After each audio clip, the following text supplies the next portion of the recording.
እኔ በነገር ላይ የአዶናይ አድናቂ ነኝ። በጣም ወደዋለሁ። እሱን ለማየት ነው የመጣሁት። እኔ በነገር ላይ የአዶናይ አድናቂ ነኝ እና አዶናይ ሲሸለም ለማየት ነው። የሸር ቋንቋ ጠቅሰህ ራስህን ቆንጆ ነበርኩ እንዲህ ነበርኩ ምናምን ስትል ሰማው። እዚህ ጋር ደግሞ የቤት እመቤት ነኝ ስትል ሰማው። ፍቅር ይዞ ያውቃል? አፈቅራለሁ ግን ቶሎ ሰለቻለሁ። የሚጠጡበት የሚዝናኑበት ብዙ ቪዲዮዎች እየተላኩልኝ ነው። ሰላም እና ሰላም ቤተሰቦቻችን ነኝ። በአዲስ ቪዲዮ ተመልሼ መጣሁ። በጋዜጠኛ ሶፎንያስ ጉዳይ እንግዲህ ያልተጠበቁ መረጃዎች እየወጡ ይገኛሉ። ጋዜጠኛ ሶፎንያስ እንግዲህ በክሬቲቭ አዋርዱ ላይ ተገኝቶ ስለ አዶናይ ያወራው ነገር አለና እሱን የምንመለከተው የሚሆነው እንደዚሁ ደግሞ ጋዜጠኛ ሶፎንያስ ማን ነው ለምንስ ነገር ማድረግ ፈለገ የሚሆነው ነገር የማስመለከታችሁ የሚሆነው ሁላችሁ ቪዲዮ ላይክ እና ሼር ማድረጋችሁ ሰብስክራይብ ለምንድን ነው የማታደርጉት? አሁን ማርጉ። እስቲ መጀመሪያ ጋዜጠኛ ሶፎንያስ ማን ነው የሚለው ነገር አጥር ምትዩ ተመልክተን እንመለስ።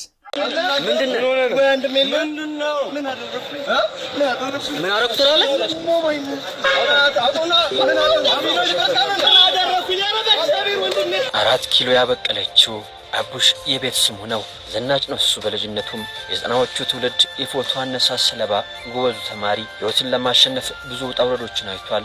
4 ኪሎ ማስቲካ አዟሪው ያኔ የደገፈችውን ሊስትሮ ዕቃ ዛሬም በክብር አስቀምጧታል። የአምባሳደር መንገድ የታክሲ ረዳቱ፣ የሰሜን ማዘጋጃው የፓርኪንግ ሰራተኛው፣ የፒያሳው ስፖርት ቤት ተላላኪና የጽዳት ሰራተኛ፣ ቀበሌም ቲያትር ክበብ ጎራ ብሏል። እንጀራ ለመብላት ብዙ ዞሯል።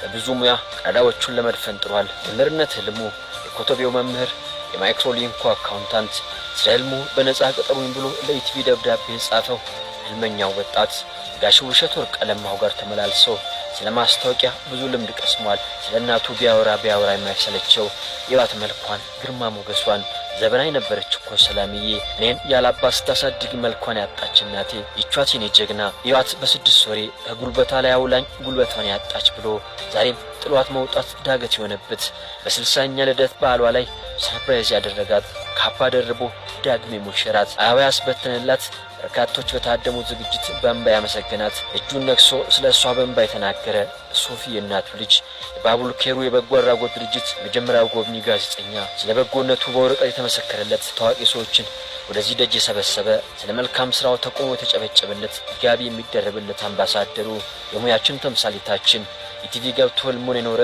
የቲቪን በር ከፍቶ የገባ ኮምፒውተሩ ላይ ቁጭ ብሎ ሳለፈበት እንጀራ የጎለጎለ በመረጃ ራሱን ለማብቃት ጥረት የሚያደርግ ህልሙን ለመኖር ብዙ ውጣ ውረዶችን ያለፈው ልጅ ዛሬ ህልሙን እየኖረ ነው።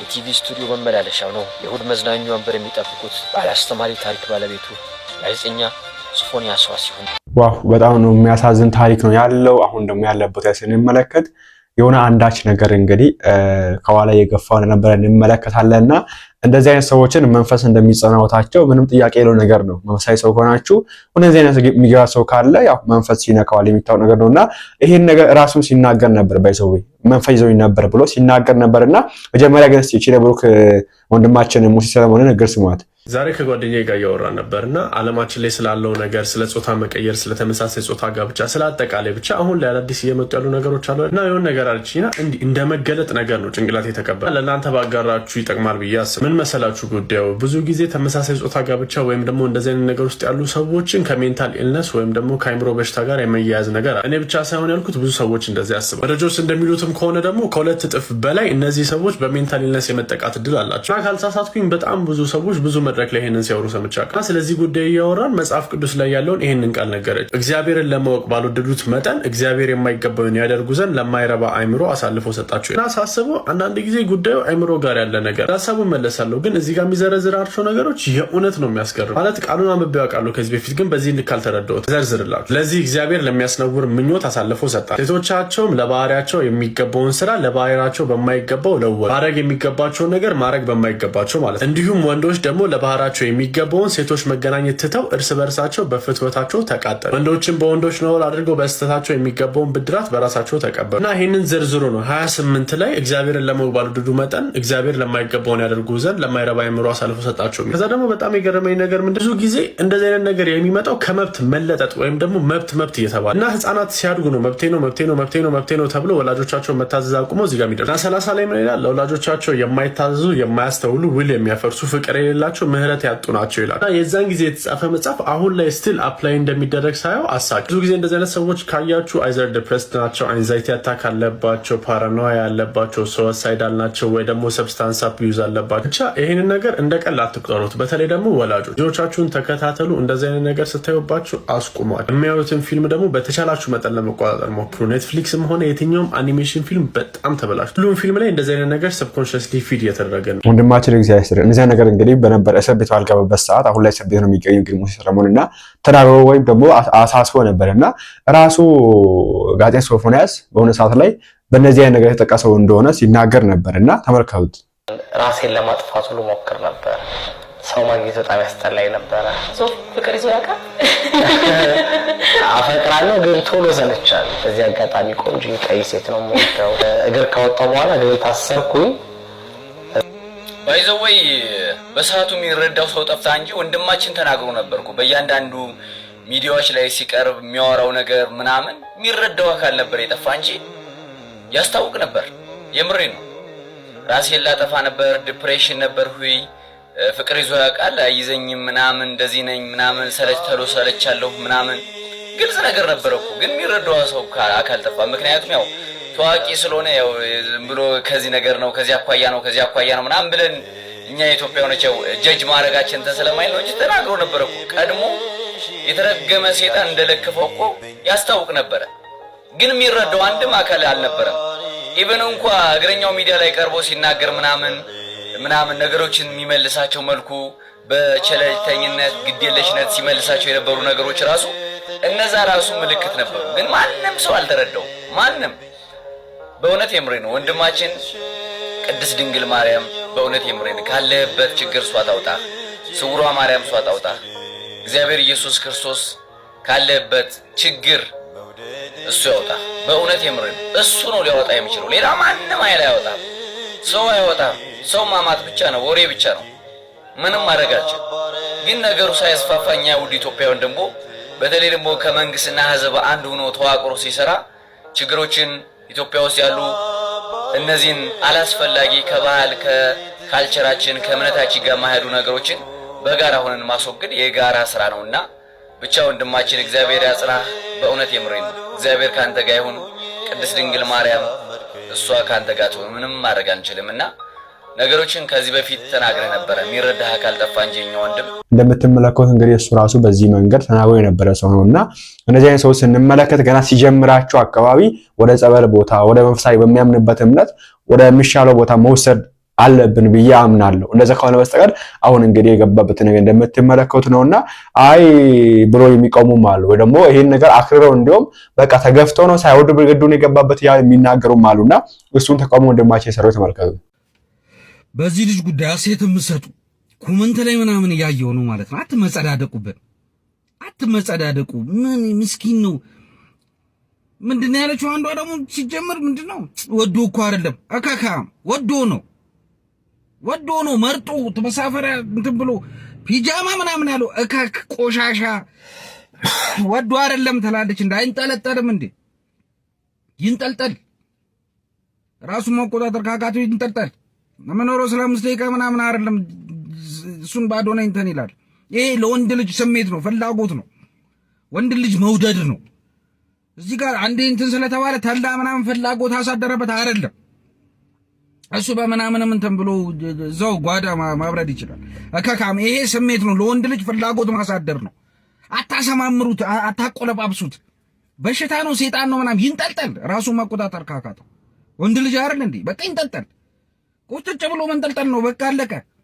ተበላሸ አድርስብህ። ከተበላሸ በቃ ተንጠልጠል። ራስን ደብቀ መኖር ከቻልክ ቻል። ዋጣ አድርገህ አትመጸዳደቁብህ። ወዶ አይደለም ምስኪን ምናምን አትበሉ። በሽታ ነው ምናምን እንዲህ ያላችሁ ነው የምታለማምዱ። እከካ እመቤቴን ከሱ በላይ እናንተ ያናደዳችሁን ኮመን ስገባ ወይኔ እኔ መሰለ ልጅ ምናምን ምን ልትሉ ነው? ነገር ሰው ናቸው እኮ ልትሉ ነው? ልታለማምዱን እሱ ነው የሚያደርገውን ነገር ሳይሆን ማንነቱ ምናምን ልትሉ ነው? እረፉ፣ እግዚአብሔርን እረፉ። እናንተ ናችሁ አንድ ነቀር ሰዎች እዚህ ቫይረስ እመቤቴ ከነሱ በላይ እናንተ ናችሁ ቀስ እያላችሁ ልታለማምዱ ነው። ሲያሳዝን አትዘኑ። ለእንደዚህ አይነት ሰው ከካ ነገ አብሮ ሊበላ አብሮ ሊኖር ነው። ምን ችግር አለው ልትሉ ነው? እንደዚህ እየተባለ ነው የሚሄደው። እመቤቴን እንደዚህ የምትሉ ልጆች በልጃችሁ ድረስ አታስጠሉ። እግዚአብሔርን በጣም መጥፎ ነገር ነው የተናገርኩት፣ ይቅር ይበለኝ። አታስጠሉ፣ ነውር ነው በቃ።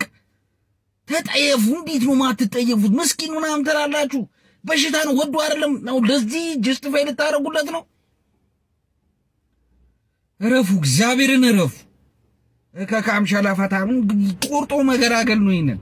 በነገራችን ላይ እኛ ደካሞች ካልሆንና እኛ ጃስ ካልሰጠነው ሰይጣን በግድኛ ላይ ምንም ሊያደርግ አይችልም። ኦኬ እኛ እንደዚህ ነገር ማንመለከት ሆነ እንደዚህ ነገር ፍላጎቱ ከሌለን በግድ እጃችን ይዘው ነው ለማለት ማንም ፍቃድ አሰጠው ለሰይጣን እንደዚህ አይነት ነገር ለማድረግ እንደዚህ እኛ ላይ ለመጫወት ማንም ፍቃድ እኛ ነው ፍቃዱ ምን ሰጠው።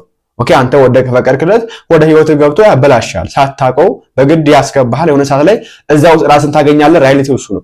ግን በግድ ይዘው እዛ ውስጥ አያስገባን እንደዚህ ነገር የለምና በቻለ አቅም እንግዲህ ራሳችንን ከጋኔን ጠብቁ። ነፍሳዊ ነገር እንመለስ፣ በእግዚአብሔር እንመለስ፣ አምላክ እንመለስ። ሙስሊሞች ወደ አላህ ተመለሱ ነው አስፈልጋለሁ። ከዛ ወዲህ እንግዲህ ባለፈው ክሬቲቭ አዋራ ተገኝቶ እንግዲህ አርኖ በጣም ወዷለው የሚል ነገር በተደጋጋሚ ሳይጠየቅ ሲናገር ነበር ይሄ ጋዜጠኛ ሶፋይስ እና እስቲ እሱ ከማሰማት በፊት እቺ ነገር ስሟት። ችግር የለውም። አሁን ለጊዜው ረፍት ላይ ነኝ። በሳምንት 2 ቀን ዜና አነባለሁ። ሬዲዮ ፕሮግራም አለኝ። ስፖንሰር ነው እዛ ላይ እሰራለሁ። ከዛ ውጭ ቤት ነኝ። የቤት እመቤት ይላል ማለት ነው። የቤት ቤት ቁጭ አይስት የሚቀመጥ ማለት ነው። እናቶቻችን የቤት እመቤት አይደል? ትቀመጣለህ። ቢዚ በሆነ ደስ ይለኝ ነበር። ድሮ በጣም ቢዚ ነበር። በዚህ አውድ ነው የተረዳኸው? የቤት እመቤት ሌላ ምን ትርጉም አለው? እሺ አንተ ደግሞ ሰንጥቅ አይደለም። ሌሎቹ ቴክስቶችም አሉ እንደዚሁ እና ለምሳሌ አሁን እዚህ ጋር የቤት እመቤት ስትል አንድ ኢንተርቪው ላይ ደግሞ በጣም ቆንጆ ነበርኩ የሚላየው ሸበላ እንደውም የወንድ ቋንቋ ነው። ቆንጆ ግን የሴት ቋንቋ የሴትና አውሰም ወንድ ልጅ አውሰም ነው የሚባለው። ግን ራሱ ቆንጆ ነበርኩ የሚል ቃል ተጠቅመ ሁሉ ስታወራ ሰማሁና ቁንጅና፣ መዋብ፣ መኳኳል እንደዚህ የሴት ቋንቋዎች ናቸው። ከቋንቋ ግድፈት ነው። አይ ኖርማል ቋንቋ ነው። የጋራ መግባቢያ ቋንቋ ነው። የጋራ አይደለም። እኔ ለምሳሌ አውቃለሁ። እኔ ወንድ ቆንጆ ነኝ ሲል አላልፍም። ልክ አሁን እንደጠየቁ ምን ማለትህ ነው እለዋለሁ። ተው እንጂ ቆንጆ ወንድ ቆንጆ ሴት ነው። ሴት ናት ቆንጆ የምትባለው። ቁንጅናዋም ተብሎ የሚገለጸው በነገር ላይ የሴት ልጅ ቁንጅናዋ ድንግልናዋ ነው አይደል? ስለዚህ ቁንጅና ለማን የተሰጠ ነው? ለሴት ማለት ያደላል አይደለም፣ ተፈጥሯዊ ነው። በአንተ ቋንቋ ኢምቦርን ነው፣ የሴት ቋንቋ ነው። የሴት ቋንቋ ጠቅሰህ ራስህን ቆንጆ ነበርኩ እንዲህ ነበርኩ ምናምን ስትል ሰማሁህ። እዚህ ጋር ደግሞ የቤት እመቤት ነኝ ስትል ሰማሁህ እና የተወሰነ እንደንተንም ስላየሁት ነው ተልኮልኝ ከጻፍካቸው ከሰው ጋር ያወራሃቸው ይሄ የተወሰነውን ለማውራትም ከብዶኝ ነው። በነገራችን ላይ አይታቸው አላልክ ተጻፋቸው በእኛ ማህበረሰብ በጣም ዊርድ ብቻ በጣም ኑር ነው፣ ሰቅጣጭ ናቸው። አቻ ቃልም አይኖራቸውም። እነሱ የጽሁፉን አይቻቸዋለሁ ግን አልደግመውም። እኔ እነሱ ሁሉ ባንተ የተጻጻፉ ናቸው። እንደሰማችሁ እንግዲህ እዚህ ጋር ወጥ የሆኑ ቃላት ለሴት የምንጠቀማቸው ቃላቶች ለራሱ እንደሚጠቀምና ለሰዎች እንደሚጠቀም እግረኛው ሚዲያ በወጣበት ሰዓት ላይ ሲሰደብ ነበርና አሁን ደግሞ በክሬቲቭ አዋራ ቀርቦ እንግዲህ ባለፈው አድኔ በጣም ወደዋለሁ ብሎ በተገን ሲናገር ነበር። እሱን ማስከፈት እንግዲህ ብዙዎች ለምን የሚል ነገር ያነሱ ይጋሩና ስሙት እስቲ። ገኘው ሶፊ ስላገኘው ደስ ብሎኛል። አብይ ደህና ነህ? እንደምን አለ? አፋ ብለህ ነበር። አሁን ይኸው ተከሰተ ብቅ ብለህ የ2025 ቲክቶክ ክሬቲቭ አዋርድ ድባቡን ምን ይመስላል? ደስ ይላል። እኔ ለመጀመሪያ ጊዜ ነው ስሳተፍ፣ ሁለቱ ሲካሄድ ለሁለተኛ ጊዜ ነው። እንግዲህ መግቢያው አካባቢ ያለው ድባብ ደስ ይላል። ብዙ ሰዎች እያየው ነው። በጣም ብዙ አዳዲስ ነገሮች ደግሞ የተለዩ አለባበሶች የተለዩ ሐሳቦችንም የሚያንጸባርቁ እይታዎችን እያየሁ ነው ያለሁት። እኔ በነገር ላይ የአዶናይ አድናቂ ነኝ። በጣም ወደዋለሁ በግልጽነቱ ማለት ነውና ቢያሸንፍ በጣም ፍላጎቴ ነው። እሱን ለማየት ነው የመጣሁት። ሶፊ እንግዲህ በቅርቡ ሶፊ ሾው ተጀምሯል አሻም ቴሌቪዥን ላይ። ተመልካቾች ከሶፊ ሾው ምን ይጠብቁ? ሶፊ ሾው ያው ትልልቅ ሴሌብሪቲዎች የሚቀርቡበት ትልቅ የቢዝነስ ሰዎች፣ አነጋጋሪ ግለሰቦች፣ ለየት ያሉ ነገሮች ላይ ትኩረት የምናደርግበት ፕሮግራማችን ነው። እናቴን ኢንተርቪው በማድረግ ነው የጀመርኩት። ከዛ እያለ ከተለያዩ ሰዎች ጋር ቆይታ አድርጌያለሁኝ። በቅርቡ ደግሞ በራሴ ዩቲዩብ ቻናል እስካሁን ድረስ በአሻም ቲቪ ነበረ ይተላለፍ የነበረው። ከተወሰነ እረፍት በኋላ በቅርብ ሳምንታት ውስጥ በራሴ በሶፊ ሾው ዩቲዩብ ቻናል መመለስ ይሆናል። ስላየነ ስላገኘነ በጣም ደስ ብሎናል። እናመሰግናለን። አዚ እንግዲህ ቲክቶክ ክሬቲቭ አዋርድ ከሶፊ ጋር ተገናኝተናል። ሶፊ ሾው እንዴት ነው? ሶፊ ሾው በጣም ደህና ነኝ። ቴዲ ሾው ደህና አባቴ። ለዚህ ስለበቃህ በተመልካቾቻችን ፊት በጣም ደስታዬን መግለጽ እፈልጋለሁ። በነገራችን ላይ አዲስ የራሱን ነገር ይዞ መጥቷል። እንዴት አየው? ቲክቶክ ክሬቲቭ አዋርድ ከዚህ ቤት ተሳትፈህ ታውቃለህ? አይ የመጀመሪያ ነው። እኔም የመጀመሪያዬ ነው። እንዴት አየው? ደስ ይላል። ቫይቡ ገና አልገባንም፣ ውጭ ላይ ነው ያለነው፣ ግን በጣም ትልልቅ ሰዎች መጥተዋል። ታዋቂ ግለሰቦች ዝነኞችን እያየን ነው። እንግዲህ ቲክቶክ ክሬቲቭ አዋርድ በዋናነት ያው ቲክቶከሮችን ለማበረታታት ነው፣ ኢንዱስትሪውን ለማበረታታት የታሰበ ይመስለኛል። ቆንጆ ነገር ነው። በጣም አሪፍ። እንግዲህ ኮንቬንሽን ሴንተር ነው የምንገኘው። በጣም ደስ የሚል ቦታ ነው። ሙሉ ፕሮግራሙን ደግሞ እንደዚህ ያለን እያስኬድን ነው። ያው መድረክ ከሚመራ ሰውና ሆስት ከሚያደርግ መጠየቅ ከባድ ነው። በነገሩ ላይ ቲክቶክ በጣም አሪፍ ነገር ነው የመጣው ነገር። ሰው ለቁም ነገርም ይጠቀመዋል። ከዛ ውጪ ኢንተርቴይንመንት ላይ ብዙ ነገሮች ይሰሩበታል። እኔ ግን ወደ ምን ታደላለህ ካልከኝ ሞር ኢንተርቴይንመንት ቢሰራበት ባይ ነኝ። በጣም አሪፍ። ምክንያቱም ሰው ሲደብረው በመሀል እየገባ የሚያይበት ይሆናል ማለት ነው።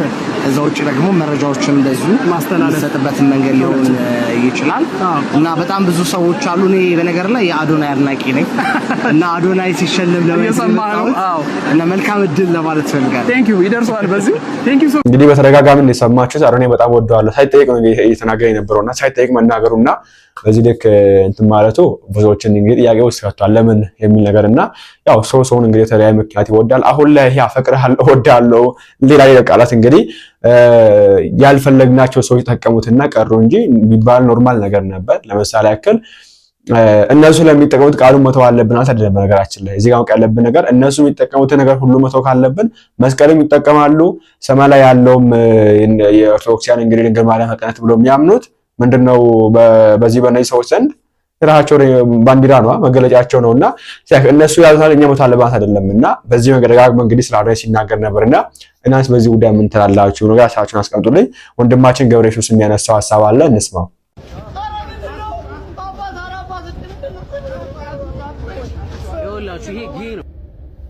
እንግዲህ እንዳያችሁት ነው። በእንደዚህ አይነት ጉዳይ የተሰማሩ ሰዎች ስሜታቸውን መቆጣጠር አይችሉም። የሆነ ጊዜ ወንድ ልጅ ደፈሩ፣ ወንድ ልጅ የሆነ ነገር አደረጉ የሚባል ራሳቸውን መቆጣጠር የማይችሉበት ስቴፕ ላይ ይደርሳሉ። ያኔ ቤተዘመድ የ5 ዓመት ልጅ፣ የእህቴ ልጅ፣ ያጎቴ ልጅ የለም ድርምስምሱን ነው የሚያወጡት። የሚቆጣጠሩት ነገር አይደለም። ዛሬ ኦፊሻሊ አንድ ተራ ግለሰብ ወጣ እንጂ እኔ 365 ቀን ከመኪና ውስጥ እስከ እግረኛ ከሆቴል እስከ አልጋ ቤት በድብቅ የሚጠጡበት የሚዝናኑበት እልፍ የሆነ ፎቶና ቻሌንጃቸውን የሚገናኙበትን ቴሌግራም አሰብሬ ፎቶ መሰብሰብ ጀምሬያለሁ። ብዙ ቪዲዮዎች እየተላኩልኝ ነው። ምን ማድረግ ትችላለህ? ሕግ ካረቀቀ አንቀጽ ካልጸደቀ እንደዚህ አይነት እሳት የላሰ ትውልድ ሲፈጠር ጥሩ ነው። የወንድም ልጅ ወይ የራስ ወንድ ልጅ ተደፍሮ ከምታላዝን የምታረገውን አርግ የሚመጣውን መቀበል ትችላለህ። ሕገ መንግስቱ እንዲቀየር ወታደሮች፣ ፖሊሶች፣ የመንግስት ባለስልጣኖች፣ የመንግስት ሰራተኞች፣ ነጋዴዎች በዚህ ነገር መተባበር አለብህ። ጣራ እስኪነካ ጀርመን ሽፐር 4 ውሻ ብገዛ አጥረም በጠርሙስ ስብርባሪ 4 ጥበቃ በቀጠር ባንክን በገንዘብ ብቆልለው ድክመት ልጆች ናቸውና ልጆች አከርካሪዎች ናቸውና ሰብሮ ይጥላል። ይህን ነገር ቻሌንጅ አድርገው። ትላንትና የልጅ ወጣ ተብሎ ጋዜጠኛው ፓስታ እንዴት እንደሚቀቀል ጸጉር እንዴት እንደሚሰራ ላይቭ ላይ ባልዲ ውስጥ መቀመጫ እንዴት እንደሚጨመር ያደረገው ሁሉ አብኩቶታል፣ አውርቶታል። ለ3 ቀን ነው እንደኛ ገፍቶ ሳምንት የሚሄድበት የለም። እንኳን እንደኛ 17 ዓመትና በሚዲያ 4-5 ዓመት ሊታገል ማንም አይሄድበትም። ከሰዓት በኋላ ስለ ናሆም ፎንቴ ወይ ስለ ጆን ዳንኤል ወይ ስለ አዶናይ ርዕስ ይቀየራል። ህዝቡ ሾርት ሚሞሪ መሆኑ ተደርሶበታል። ልጆች አላችሁ፣ በየትኛውም የመንግስት ስራ ዘርፍ የተሰማራችሁ፣ በተለይ የታጠቃችሁ ኃይሎች፣ ህገ መንግስት ላይ የምትሰሩ ጠበቃ፣ ዳኛ፣ አቃቤ ህግ፣ ፖሊስና መከላከያ የምትባሉ ተቋሞች ከዚህ ነገር ላይ ህግ እንዲወጣ ህግ እንዲረቅና እንዲጸድቅ አግዙን። የአንድ ሰው አይደለም። አንድ ሰው ነዶ አንድ ሰው ፈርዶ ያቅም ብቻችን ብንጮ የድምጻችን ከለር ተቀየረ እንጂ ጠብ የሚል ነገር አላመጣንም። ወጣቱ ራሱን እንዳይከላከል ህገ መንግስቱ ከነሱ ይልቅ የታየ ምናየ ብሎ ወጣቱን ይዟል። ወጣቱ የብዙ ሰው ኃላፊነት አለበት። የኑሮ ውድነት ተጭኖታል። ስለዚህ ይህንን የሚያይ ህገ መንግስት አገር እየቆሸሸና እየተበላሸ በጣም ውዳቂው ነገር እየተካሄደ ስለሆነ ፓርላማ ላይ የምትሰበሰቡ የህዝብ ተወካይ ምክር ቤቶች ህዝቡ እንደዚህ ሆነ ዘይት አስቤዛ እያላችሁ እንትን ከምትሉ አንድ የሀገርን ካበላሸና ካቆሸሸ መመለሻ የሌለው መዳረሻው የማይታወቅ ሰደድ እሳት ሰዶማውያን እንዲጠፋ ህገ መንግስት ሆኖ እንዲወጣ ድምፅ አድርጉልን። ይህን ቪዲዮ ኮፒ ሊንክ ሸር አድርጉ።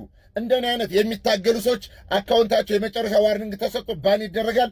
ያ ሰው ይሰለቻል። ምን አገባኝ አርፌ አልቀመጥም። ህይወቱን አደጋ ላይ ጥሎ ማህበራዊ ሚዲያ የሚጠቀምበትን ሚዲያ ላይ ጥሎ አደጋ ላይ ጥሎ ራሱና ቤተሰቦቹን አደጋ ላይ ጥሎ ይህን ያህል ዋጋ ሲከፍል እናንተ እንኳን ቻሌንጅ መቀላቀል አትችሉም። አንድ ቻሌንጅ ሰጠናችሁ ትናንትና። ጆርዲ ማንነትሽን ግለጭ፣ ከግብረ ሰዶሞች ጎንነሽ አይደለሽም ተቃዋሚ ብንል የስድብ ናዳ ነው በኮሜንት ያወረደችብን። ኮሜንቷን እዚህ ጋር ማየት ትችላላችሁ። ቪው አጣህ እንዴ ምናምን ያለች። እኔ ቪው አጣሁ አላገኘው ምን ያደርጋል? የኔ እኮ ፎሎወር በጨመረ ቁጥር እነሱን ታግዬ እስከ ሞትም ቢሆን የምሄድበት የምዋጋበት ብቸኛ መሳሪያው ነው እንጂ የኔ ፔጅ እኮ እንደተዘጋ ሰላማዊ ህይወት በዓለም ላይ እንደኔ እኮ የሚኖር የለም። ምንድነው የማገኘው ጥቅም? እስኪ ንገሩኝ። ይሄን አድርጉልኝ አልኳቸዋለሁ።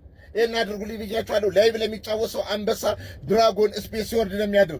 ገንዘብ በእርዳታ ሰብስበው ዱባይ ወጥተዋል። ሊቢያ ታሰርን ብለዋል። ስቴፕ እየቀያየሩ የአረብ ሀገር ሩዝ ቀቃይ ሴቶች እህቶቻችን ይዘርፋሉ እንጂ ለማን ምን አድርጋችሁ ነው? እኛ እኮ ላይቭ የማንገበው ማንነታችን አታክ ይደረጋል። ቢሮ የማንከፍተው የአንድ ወር ከፍለን እኮ ህዝቡ ይዘገው ነበር።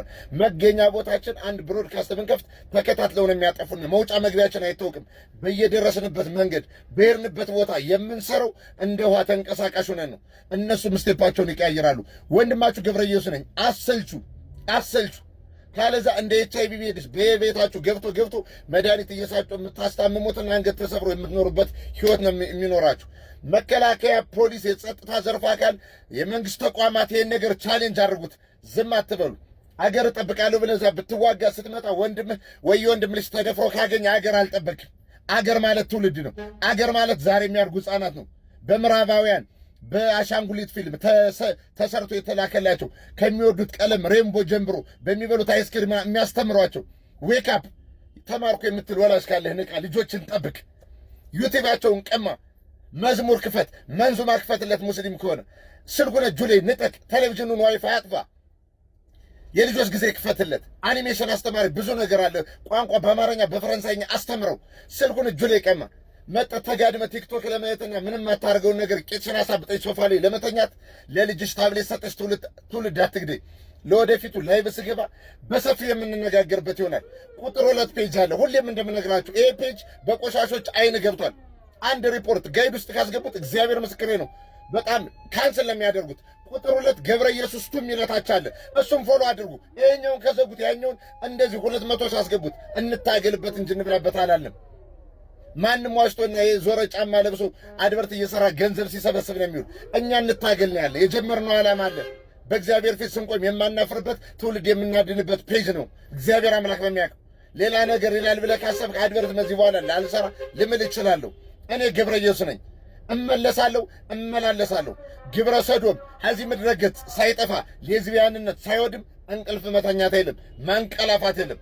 ታች ላይ ያለውን ቁጥር 2 ገብረ ኢየሱስ የሚለውን ቢጫ ጃኬት ለብሼ ነጠላ አንገቴ ላይ ያረኩበት ፕሮፋይል አለ። እሱም ፎሎ አድርጉ። ይህን ሲፈልጉ ዛሬ ሰዓት ያዘጉት። በዛኛው 5000 በገባለ በ2 ቀን ያን አሳድገን እንዋጋቸዋለን። እናንተ ከኔ ጎኑ ነው። እኔ አልሰለችም። ወንድማችሁ ገብረ ኢየሱስ ነኝ። ያለ ምንም ደም ኢትዮጵያ ትቅደም።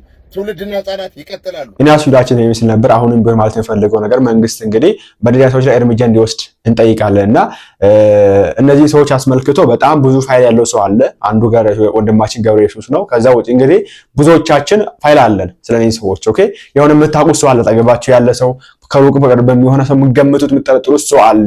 ትንሽ ገፍታችሁ ብትሄዱበት እዛ ውስጥ ተዘፍቆ የምታገኙት ሰው አለና ያንን ሰው እንዳታወጡ ስለ ሴፍቲ ትፈራላችሁ። ቢኮዝ መንግስት እንደ እርምጃ አይወስድባቸው እነዚህ አይነት ሰዎች ላይ አሁን ላይ ስንመለከት አሁን ባለበት ሁኔታ አፋጣኝ እርምጃ አይወሰድባቸው ሜቢ አጣርቶ ምን ብሎ እንጂ አፋጣኝ እርምጃ ሲወሰድባቸው አንመለከትም። ቢሆን ኖሮ ሶፎንያስ እንግዲህ አሁን ላይ መታሰር ያለበት ሰው ነው። በዚህ ልክ ማስረጃ ወጥቶበት በዚህ ልክ መረጃ ወጥቶበት በቪዲዮ በፎቶ በድምጽ ቅጂ ተይዞ እስር ቤት መሆን የነበረበት ሰው ነውና እንግዲህ ኢፋዊ የሆነ አቋም ሀገራችን ውስጥ በዚህ ጉዳይ ስለሌለ ማውጣት ይፈራል። ወይ ካወጣ በኋላ ሚዲያ ላይ እንጫጫሉ።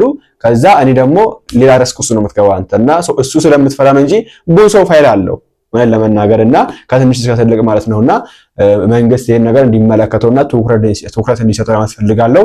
እኔ አስፈቀጠው ይለን እንመለሳለን። ላይክና ሼር ግን ያረሳሳችሁን ኮሜንት ላይ አስቀምጡልን። እነዚህ ነገሮች የምትገኙ ሰዎች ባካችሁን ወደ ጸበል ቦታ ሂዱ፣ ወደ እምነቶቹ ወደ ቤተ እምነታችሁ ሂዱና ራሳችሁን ከዚህ ጉዳይ ለማላቅ ሞክሩ። እምነት የሌላችሁ ደግሞ ወደ ሳይኮሎጂስቶች ሄዳችሁ ለማማከር ሞክሩ። ፈልጋለሁ። በቀጣዩ እንመለሳለን። ቸር ቆዩልኝ።